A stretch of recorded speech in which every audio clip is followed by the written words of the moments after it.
خبردار، اللہ کے ذکر سے ہی دلوں کو اطمینان حاصل ہوتا ہے، اللہ کے ذکر سے ہی دل کو سکون حاصل ہوتا ہے۔ گویا قرآن ہمیں یہ اشارہ دے رہا ہے کہ دنیا کا کوئی ڈاکٹر، کوئی حکیم، کوئی مال، کوئی منصب اور کوئی انسان تمہارے دل کو سکون نہیں دے سکتا، تمہارے دل کو آرام نہیں دے سکتا، قرار نہیں دے سکتا۔ حکیم تمہیں دوا دے سکتا ہے مگر سکون نہیں دے سکتا، دولت تمہیں آرام دے سکتی ہے مگر اطمینان نہیں دے سکتی، لوگ تمہارا ساتھ دے سکتے ہیں مگر دل کے زخم لوگ نہیں بھر سکتے۔ سکون اگر کہیں ہے تو صرف اس دروازے پر ہے جس دروازے سے کبھی کوئی خالی نہیں لوٹا، اور وہ دروازہ ہے اللہ کا گھر۔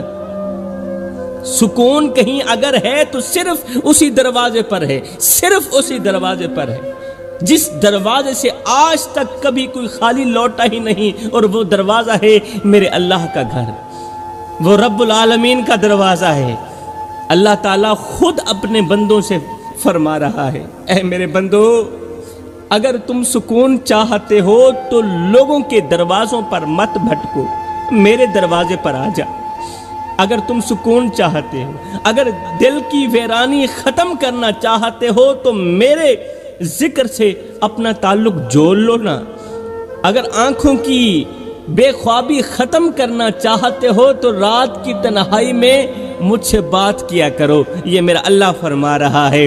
اگر تم سکون چاہتے ہو، قرار چاہتے ہو، آنکھوں کی بے خوابی ختم کرنا چاہتے ہو تو رات کی تنہائی میں رب سے بات کیا کرو۔ سبحان اللہ۔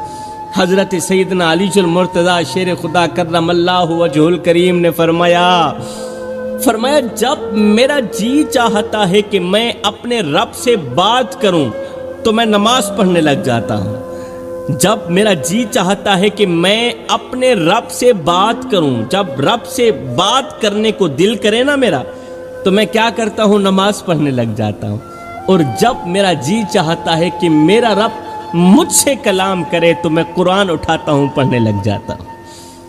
میرے محترم بھائیوں، آج ہمارے پیٹ بھرے ہوئے ہیں، ہمارے گھروں میں سامان موجود ہے، دنیا کی ہر ایک نعمت موجود ہے، ہر ایک سامان موجود ہے، ہماری ہر خواہشات پوری ہو رہی ہے، مگر ہماری روح بھوکی ہے۔ ہمارا پیٹ بھرا ہوا ہے، پیٹ کے اندر مال ہی مال ہے، مگر ہماری روح بھوکی ہے۔ اور جب روح بھوکی ہو جائے تو انسان کے پاس دنیا کی ہر نعمت ہونے کے باوجود بھی دل بے چین رہتا ہے۔ جب روح بھوکی ہو جائے تو انسان کا دل کرتا ہے بس اب تنہائی میں ہی زندگی گزاروں، تنہائی میں وقت گزاروں، بس روتا ہی رہوں، روتا ہی رہوں۔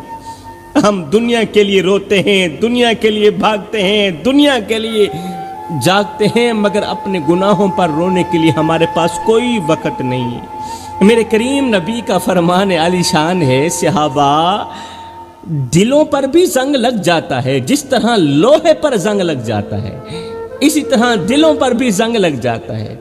جب لوہے پر زنگ لگ جائے تو وہ اپنی چمک کھو دیتا ہے۔ جب لوہے پر زنگ لگ جاتا ہے نا تو لوہا اپنی چمک کھو دیتا ہے، اپنی خوبصورتی کھو دیتا ہے، لوہا اپنی چمک کھو دیتا ہے۔ اور جب انسانی دل پر گناہوں کا زنگ لگ جائے تو انسان اپنی روحانی روشنی کھو بیٹھتا ہے، لوہا اپنی چمک کھو دیتا ہے، انسان اپنی روحانی روشنی کھو بیٹھتا ہے۔ میرے محترم بھائیوں، ذرا اپنے دل پر ہاتھ رکھ کر سوچو، اپنے دل پر ہاتھ رکھ کر سوچو، اپنے اندر کے مفتی سے پوچھو کہ آخری بار تم نے تنہائی میں بیٹھ کر اپنے رب سے کب بات کی تھی؟ آخری بار تمہاری آنکھ سے اللہ کے خوف میں آنسو کب نکلے تھے؟ آخری بار تمہیں اپنے گناہوں پر شرمندگی کب ہوئی تھی؟ اگر تمہیں اب بھی کبھی رونا نصیب ہو جاتا ہے تو تمہیں مبارک ہو۔ اس دور میں بھی، اس معاشرے میں بھی جہاں بے حیائی ہی بے حیائی ہے، اس دور میں رہ کر اگر اب بھی کبھی کبھار تمہیں رونا نصیب ہو جاتا ہے تو پھر تمہیں مبارک ہو کہ ابھی بھی تمہارے دل میں ایمان کی روشنی باقی ہے۔ لیکن اگر آنکھیں خشک ہو چکی ہیں، دل نصیحت سن کر بھی نہیں پگھلتا اور گناہ کرنے کے بعد بھی بے چینی محسوس نہیں ہوتی تو پھر اپنے حال پر ڈر جاؤ۔ اگر گناہ کرنے کے بعد بھی بے چینی محسوس نہیں ہوتی تو پھر اپنے حال پر ڈر جاؤ، کیونکہ یہ دل کے سخت ہونے کی علامت ہے۔ یہ دل کے سخت ہونے کی علامت ہے۔ اس لیے تو میرے کریم نبی نے فرمایا تھا اگر دل پتھر بن جائیں تو یتیموں کے سروں پر شفقت بھرا ہاتھ رکھا کرو۔ اگر تمہارے دل پتھر بن جائے نا، اس پتھر دلوں کو نرم کرنے کا ایک ہی نسخہ ہے کہ یتیموں کے سروں پر شفقت بھرا ہاتھ رکھا کرو۔ یہ دل کے سخت ہونے کی علامت ہے کہ گناہ کرنے کے بعد بھی اگر دل کے اندر بے چینی محسوس نہیں ہوتی۔ یاد رکھو، جس دل میں اللہ کی محبت کم ہو جاتی ہے نا، وہاں دنیا کی فکریں لشکر بنا کر حملہ کر دیتی ہیں۔ پھر انسان کے پاس دولت بھی ہوتی ہے، جب دنیا کی فکریں، دنیا کے غم لشکر بنا کر انسان کے دل پر حملہ کر دیتے ہیں، پھر انسان کے پاس دولت بھی ہوتی ہے، عزت بھی ہوتی ہے، آسائشیں بھی ہوتی ہیں، مگر سکون نہیں ہوتا۔ سب کچھ ہوتا ہے، دل ویران رہتا ہے، دل بے چین رہتا ہے۔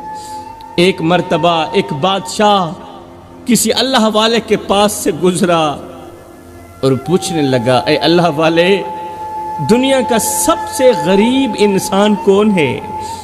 بادشاہ پوچھنے لگا، اے اللہ والے، دنیا کا سب سے غریب انسان کون ہے؟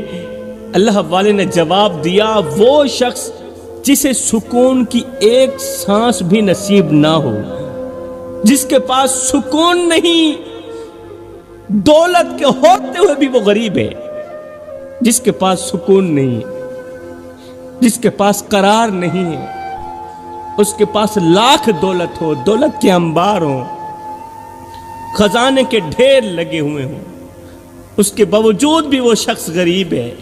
یہ سن کر بادشاہ کی آنکھیں جھک گئیں۔ وہ سوچنے لگا کہ لوگ تو مجھے بادشاہ کہتے ہیں، مگر اگر میرے دل میں سکون نہیں تو حقیقت یہ ہے کہ میں دنیا کا سب سے بڑا غریب انسان ہوں۔ لوگ مجھے امیر کہتے ہیں، مگر میں تو غریب سے بھی غریب انسان ہوں کہ کبھی بھی سکون کی نیند نہیں سویا۔ میرے بھائیو، اگر دل کی بے چینی صرف غربت کی وجہ سے ہوتی تو دنیا کا ہر مالدار انسان سکون کی نیند سو رہا ہوتا۔ ہاں جی، مگر حقیقت اس کے بالکل برعکس ہے۔ آج کتنے ہی لوگ ایسے ہیں جن کے پاس بڑے بڑے گھر ہیں، قیمتی گاڑیاں ہیں، دولت کے انبار ہیں، عزت ہے، شہرت ہے، لوگ ان کے ایک اشارے کے منتظر رہتے ہیں، مگر پھر بھی رات کو بستر پر لیٹ کر کروٹیں بدلتے رہتے ہیں، نیند نہیں آتی، دل بے چین رہتا ہے، دل بے قرار رہتا ہے۔ اللہ، اس دل کو کیا ہو گیا؟ آخر ایسا کیوں ہے؟ اس لیے کہ دل سکون اپنے رب کے دروازے پر پاتا ہے، دل سکون پیدا کرنے والے کے دروازے پر پاتا ہے، مگر انسان اسے دنیا کے بازاروں میں تلاش کر رہا ہے۔ دل چاہتا ہے مجھے مسجد کی طرف لے جاؤ، مسجد میں ہی مجھے سکون ملے گا، اللہ والے کی محفل میں لے جاؤ، اللہ والے کی مجلس میں لے جاؤ، وہاں پر میں سکون پاؤں گا، مگر انسان کہتا ہے نہیں نہیں نہیں، میں تجھے دنیا کے بازاروں میں لے چلتا ہوں۔ دل کا تعلق تو اپنے رب سے مضبوط ہونا چاہیے تھا، مگر انسان نے اسے دنیا کی محبت کے ساتھ جوڑ لیا۔ میرے بھائیو، اللہ تعالیٰ قرآن کریم میں فرماتا ہے کہ جو میرے ذکر سے منہ موڑے گا اس کی زندگی تنگ کر دی جائے گی۔ جو میں رب کے ذکر سے منہ موڑ لے گا نا، میں رب اس کی زندگی تنگ کر دوں گا۔ غور کرنے والی بات ہے، توجہ طلب بات ہے۔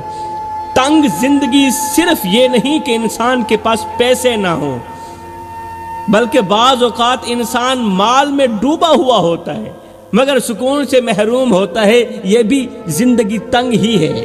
لوگوں کے ہجوم میں بیٹھ کر بھی تنہائی محسوس کرتا ہے، یہ تنگی نہیں ہے تو اور کیا ہے؟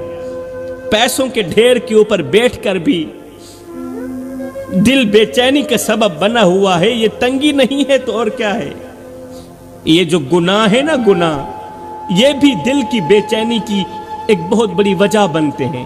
یہ جو گناہ آپ کرتے ہیں اور آپ کو پتہ تو ہوتا ہے کہ میں غلط کر رہا ہوں، جب بندہ پہلی بار گناہ کرتا ہے تو دل بندے کو ملامت کرتا ہے، دوسری بار گناہ کرتا ہے تو ملامت کم ہو جاتی، پھر آہستہ آہستہ گناہ عادت بن جاتا ہے، پھر آہستہ آہستہ یہ گناہ عادت بن جاتے ہیں، اور ایک وقت ایسا آتا ہے کہ انسان گناہ تو کرتا رہتا ہے مگر دل کو تکلیف محسوس ہی نہیں ہوتی۔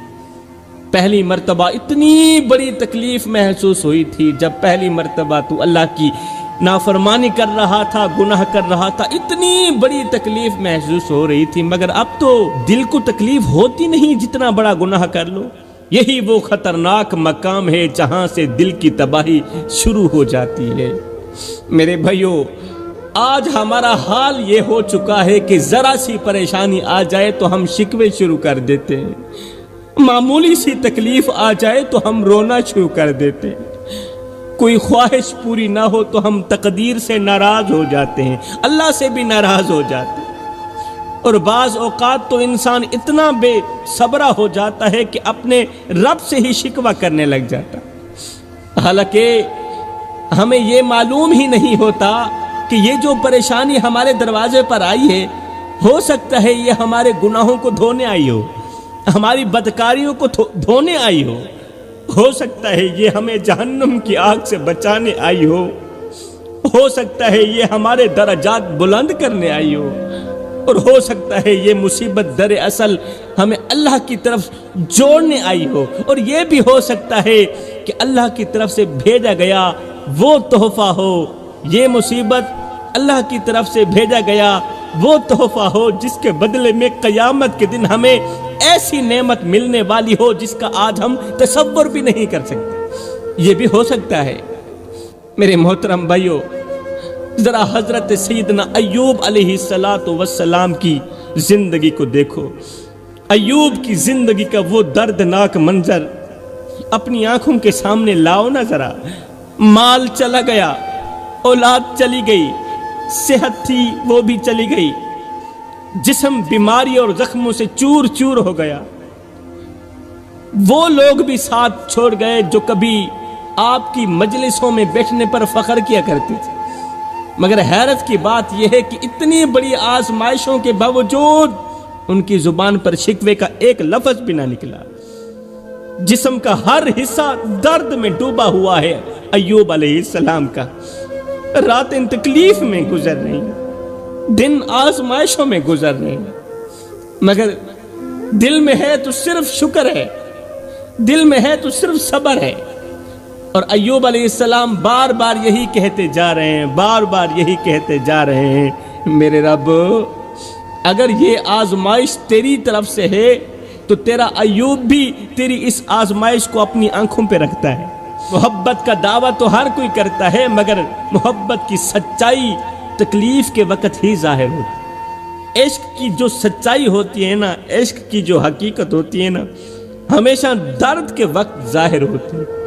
خوشیوں میں اللہ کا شکر ادا کرنا آسان ہے میرے بھائیو، خوشیوں میں اللہ کا شکر ادا کرنا آسان ہے، مگر درد کے سمندر میں ڈوب کر بھی اپنے رب سے محبت کرنا، اپنے رب کا شکر ادا کرنا، یہ صرف اللہ کے خاص بندوں کا کام ہے۔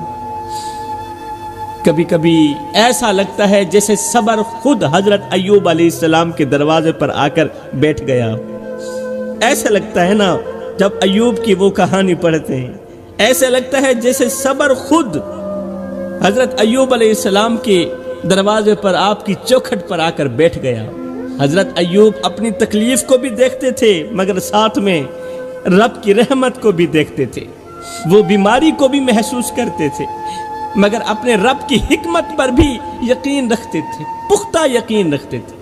اور پھر ایک دن وہ وقت بھی آیا، ایک دن وہ لمحہ بھی آیا جب آسمانوں میں حضرت ایوب علیہ السلام کے صبر کا چرچا عام ہوا اور رحمت الہی جوش میں آ گئی، اور جب رحمت الہی جوش میں آتی ہے تو پھر ناممکن بھی ممکن میں بدلتے نظر آتے ہیں۔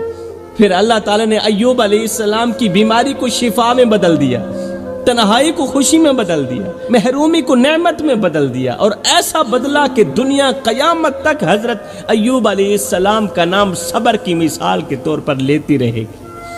میرے محترم بھائیو، یاد رکھو مصیبت ہمیشہ رہنے کے لیے نہیں آتی، رات ہمیشہ رہنے کے لیے نہیں آتی، آزمائش ہمیشہ رہنے کے لیے نہیں آتی، لیکن جو شخص مصیبت میں بھی اپنے رب کا ہو جاتا ہے نا، پھر ایک وقت ایسا آتا ہے کہ رب بھی اسے پوری دنیا کے سامنے اپنا محبوب بندہ بنا ہی لیتا ہے۔ حضرت سیدنا یعقوب علیہ السلام کا درد بھی یاد کرو، جب برسوں تک اپنے بیٹے یوسف علیہ السلام کی جدائی میں روتے رہے، بیٹے کی جدائی میں روتے رہے حضرت یعقوب علیہ السلام، یہاں تک کہ آنکھوں کی بینائی چلی گئی، مگر پھر بھی زبان پر صبر تھا اور دل میں اللہ پر پختہ یقین تھا، زبان پر شکر گزاری ہی شکر گزاری تھی۔ تصور تو کرو، ایک باپ ہر روز اپنے بیٹے کو یاد کر کے رو رہا ہے، ہر وقت ہر لمحے اپنے بیٹے کو یاد کر کر کے رو رہا ہے، ہر دروازے کی طرف دیکھتا ہے، ہر آنے والے سے امید لگاتا ہے، مگر سال گزر جاتے ہیں اور بیٹا واپس نہیں آتا، پھر بھی وہ یہ نہیں کہتا اے اللہ تو نے میرے ساتھ ایسا کیوں کیا؟ ایک ہی تو یوسف تھا جس سے میں بے حد محبت کرتا تھا، نہیں، بلکہ وہ کہتا ہے میں اپنا غم اور اپنی فریاد صرف اللہ کے سامنے پیش کرتا ہوں، اگر میرا اللہ میری اس آزمائش میں راضی ہے تو یعقوب بھی راضی ہے، اگر میرا اللہ میری اس پریشانی میں راضی ہے تو یعقوب بھی راضی ہے۔